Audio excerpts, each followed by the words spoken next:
What's the story, lunatics? Hope you're all well. Um, I said today I would do something a bit different. Normally, when we do our podcast, we have a guest on and we can see what's happening. Um, we normally do sort of like recorded interviews, but today I wanted to talk with yourselves one on one. So I said I'd change up the format, and that's okay. Change is good, you know. But there's a couple of things I wanted to address. So the first thing is, so we recently had a publication, Erasmus and Other Stories, by myself, Lee Sheridan. So that was released recently. It's for sale. If you order it from us through our website, you can get a signed copy. What is it about? So, well, there's several stories in it. So there's a novella, which is Erasmus. To give you a sort of an idea of what that's about. So Erasmus, we all know, some of us might know the Erasmus program, which is where students, college students, college students, but also even I think secondary students as well. They go to different countries around Europe, kind of like an exchange program. But basically, there's where that came from. That whole program, it was inspired by the life of a man called Desiderius. I'm probably mispronouncing that. You can look him up. Erasmus. He was a Dutch theologian. Desiderius, I think it was. Desiderius Erasmus of Rotterdam, and he was a theologian. He was a priest, and he went around Europe, and he was an intellectual. And his whole thing was that he wanted to, or one of his things that he wanted to do. He was famous because he had an argument with, or a debate with, Martin Luther, who created Lutheranism. But he also, one of his things was that he wanted the Catholic Church, the Christian Church, to be unified. So he didn't want there to be Catholics and Protestants or Lutherans and so on and so on. He wanted it all to be under the one umbrella. One unified church. That was one of his goals. So the novella, it's about a student from Maynooth who becomes sort of semi-possessed by Erasmus's ghost, and Erasmus's ghost hasn't gone to heaven because he still has business to do here on earth, and that business is unifying the Christian Church. And the thing is, he won't leave the student alone until the student achieves this. That's basically the premise of it. So it's meant to be a funny book. So if you're interested in that kind of thing. There's also other stories as well that are radically different from the main novella, but there's other stories as well. There's even a prize-winning story in there also. So hopefully it's not a complete waste of your time buying it and having a look at it. And other news as well, we had Andy Porter's book launch, so Neighbours got a new hot tub. That was fantastic. So myself, Ryan Duggins and Leon Dunn, we flew out to a village near Chester called Great Barrow. And Andy Porter is a man, he's known as the Bard of Barrow now. It was hilarious, it was great crack. We all gathered in this sort of village hall, I guess you could call it. It was basically a glorified prefab, but we were all there anyway, and there was drink was flowing, and there was poems read out, and it was great fun. Andy's poems are hilarious. We also got to meet Simon Jones from The Verve. He lives in the village, which is just random, but Leon and himself are working on a little project which any of you spoken word fans out there might be interested in. So down the line, that'll be a thing, so keep an eye out for that.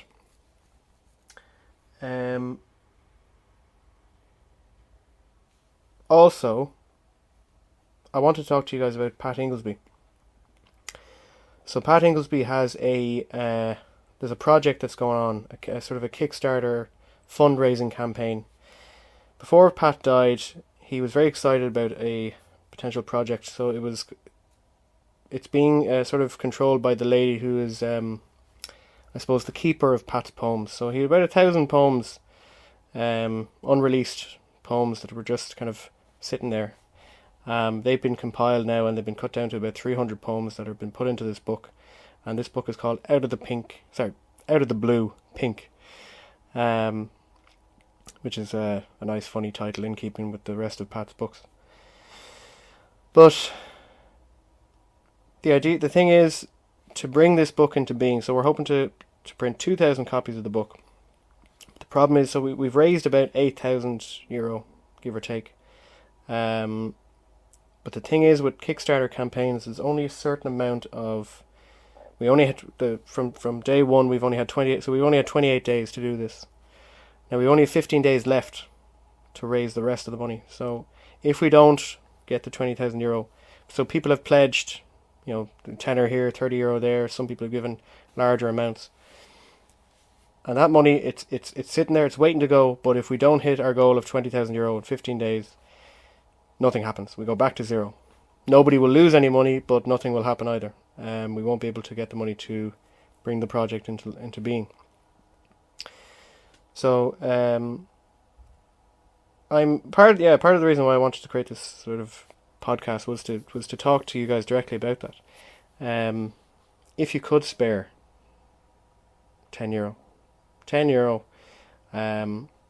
or more, there's different rewards as well that come along, but we have 15 days to raise the rest of the money, and like I said, if we don't, it's just going to knock us back.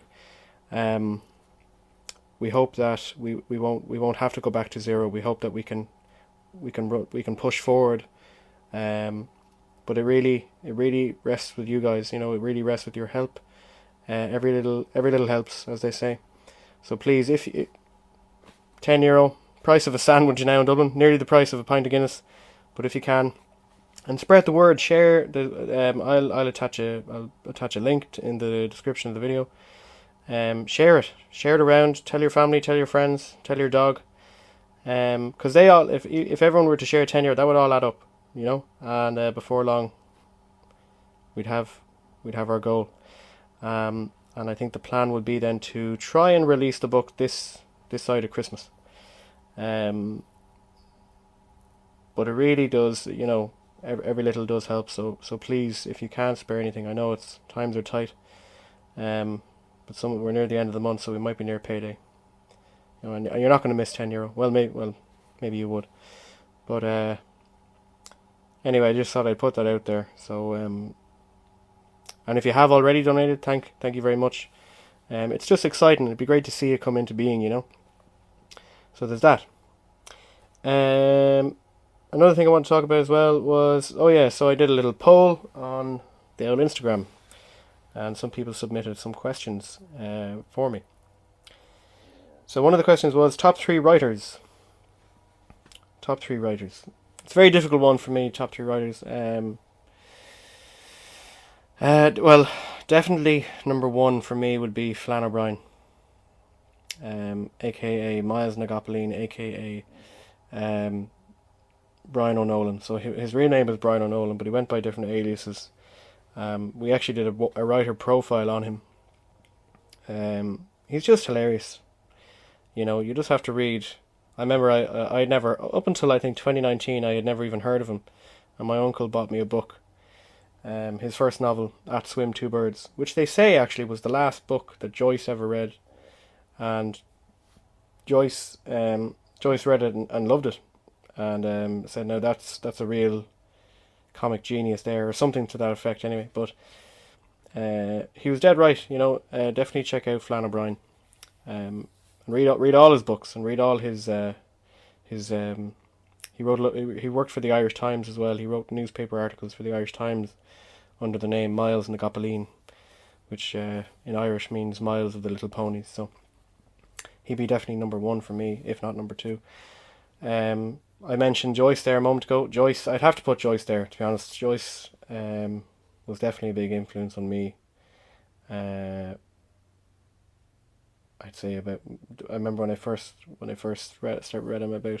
What was it? I first read Ulysses, I think, in 2018. Took me about 3 months to read it. And as one person said, reading Ulysses, it's like getting punched in the head. But after a while, you realise you like being punched in the head. So that's what I felt when I was reading Ulysses. But I really did enjoy it. And his other books as well, of course. Dubliners is a nice one. Really, it's a sort of more accessible, probably the most accessible book. Wasn't a big fan of Exiles, but I don't think many people are. But it's only a slim book or a play that he did. And then number 3, I don't know.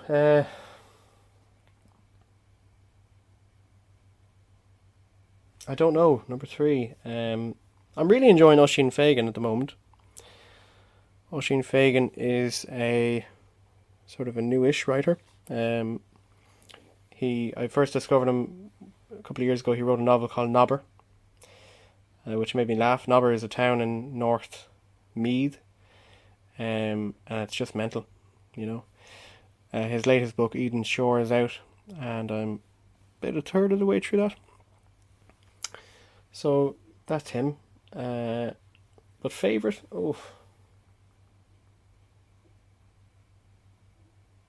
Oh, I know, Patrick Kavanagh. Yes, Patrick Kavanagh. Favourite poet. Favourite poet. Yeah, obviously you have Flann O'Brien and you have Joyce, who are fiction writers mainly, but Kavanagh would be my favourite poet, definitely. Definitely. I know there's no women in there, and I do enjoy women writers. I have read them. Anne Enright, I really enjoyed her book Actress. Anne Marie Curon. Who else? I can't think of anyone at the top of my head, but there are. I do enjoy, but I suppose my top 3, I'd have to say Joyce, Flann O'Brien, and Patrick Kavanagh. They're all dead. But I don't know. I'm an old romantic. So that's my top 3 writers. Favorite part about publishing. That's easy. I love seeing other people just being published. I love their reactions when they're being told that they're being published, and I love actually bringing it to, like, Andy, for example. Andy Porter, he was sort of involved in various different jobs, media, sort of in producing, and he was an actor for a time. And it was only when he retired. So he always, I think, as far as I know, he always had a love for writing and poetry. But obviously he was swept up with family life and, being the breadwinner. But then it was only when he retired that he actually sat down to seriously write some poems. And I think he may have written a poem a day. And I think he's been genuinely thrilled by everything since he's been published with ourselves. And it's sort of opened this world for him. He's met so many, like he loves the Poetry's Dead podcast. He fell in love with that.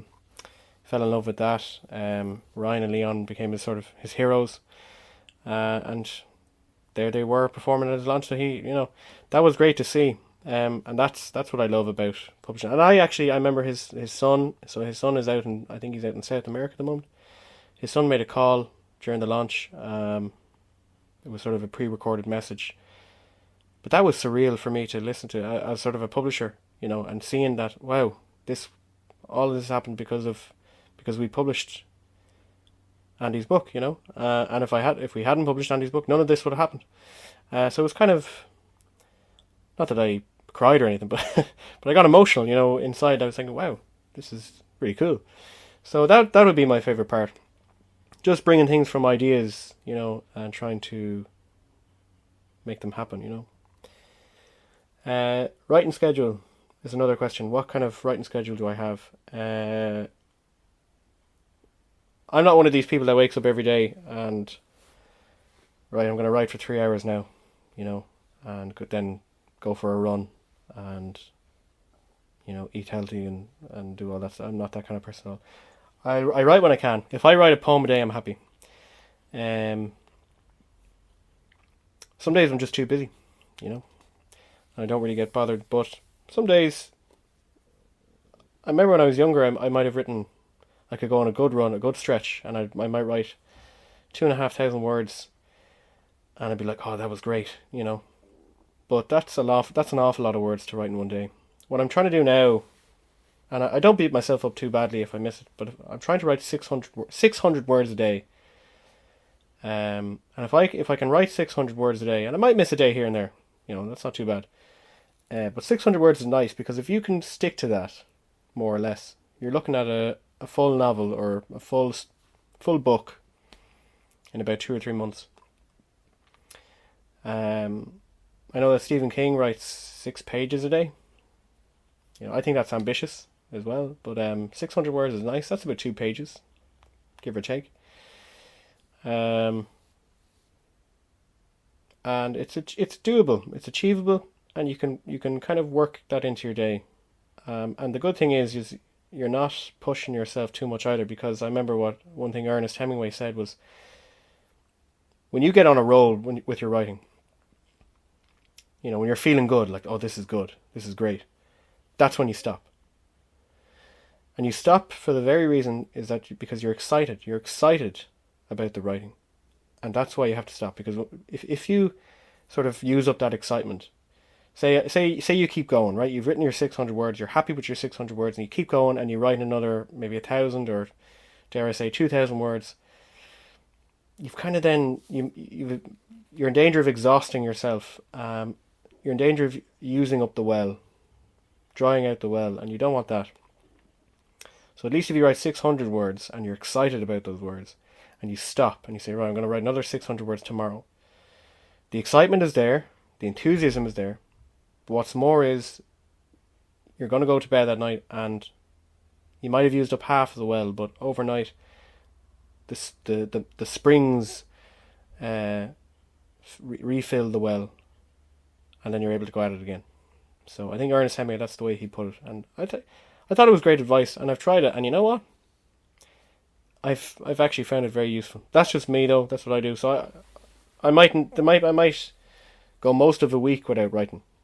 But if I even get 2 or 3 days in and do it well, I'm happy with that.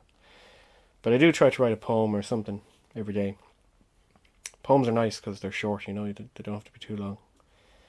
But yeah, that is it. So those are the things I wanted to talk about. But the big thing as well is just Pat Ingoldsby.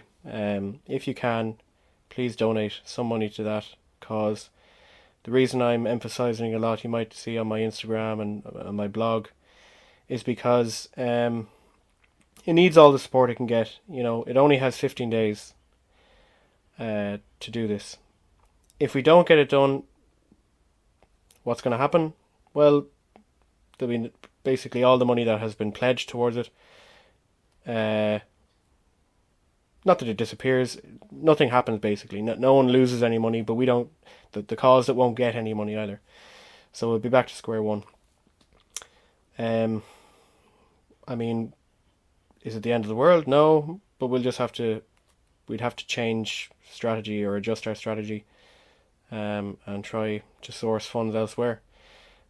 But the point is, people have pledged a lot of money towards it, and they're still continuing to do that. But at the moment, it's just, we're not at the level we should be at. As I said, we've only just over 2 weeks, and at the rate that people are donating, it mightn't be enough. So if you can, please do. Every little helps, and it'd be great to see it happen, you know. So thank you anyway, guys, for listening. Hopefully I didn't ramble too much. If inclined, please give us a follow. Follow us on Spotify. Follow us on Instagram, TikTok. Subscribe to us on YouTube, and keep up to date with all our stuff. Check out our blog. And that's really it. Thank you very much. Have a good day.